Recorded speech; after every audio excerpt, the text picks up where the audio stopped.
Welcome to this explainer. You want to take your business global? You've probably read the textbooks, right? You think you know the rules. Well, you don't. Literally everything you thought you knew about expanding overseas is completely wrong, and if you're not careful, it might just kill your company. The classic business school playbook preaches playing it safe. Start small, set up a low-cost sales office, test the waters. But here's the reality check. In politically unstable countries, that is not safe. It's an absolute death trap. Part 1. The Fatal Expansion Illusion. Let's bust this myth. Here's the face-slapping reality we're dealing with. The textbook fantasy tells you to sneak in, right? Open a low-commitment distribution center. It feels low risk.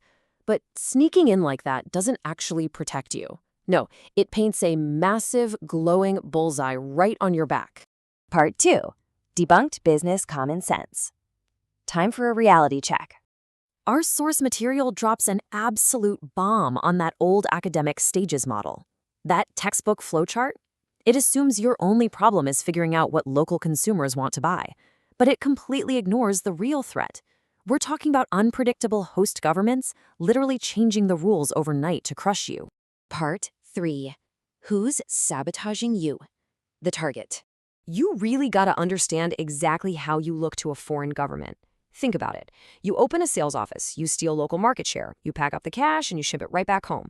You create absolutely zero manufacturing jobs. So to local politicians and those angry local competitors, you're not a business, you're a greedy invader, and you have zero political protection. Part 4. The Smart Survival Amulet. Your shield. Okay, so if a sales office makes you a target, what actually saves you? The answer is a joint venture factory. You need to partner up with locals immediately. This changes everything. Instantly, you transform from a foreign invader into a vital economic partner. You bring capital, you create real jobs, you share the profits. And that right there acts as a massive political umbrella shielding you from sudden hostile policy shifts. Part 5. Truth in 6,000 data points. Let's look at the hard evidence. 6,465. That is the exact number of real-world overseas expansions tracked in this study. We're looking at 665 manufacturing firms over 18 years across 49 different countries. So, this isn't just theory. This is corporate survival behavior proven with blood, sweat, and massive amounts of hard data. And the data completely flips conventional wisdom on its head. In safe, stable countries, nearly 60% of companies start with a simple sales office. Makes sense, right? But in high-hazard, chaotic countries, the sales office approach totally plummets to just 23%, and joint venture factories skyrocket to over 50%. Smart money absolutely changes the rules. When you map this out, there is an exact turning point for survival.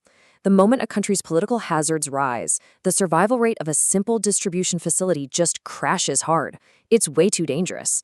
But at that exact same time, reliance on joint ventures surges right past it. It's the definitive pivot from total vulnerability to real protection. But here's the best part. You aren't stuck there. Establishing that initial political shield actually paves the way for total ownership later on. It lets you safely build your very own 100% owned factory down the line. It's brilliant.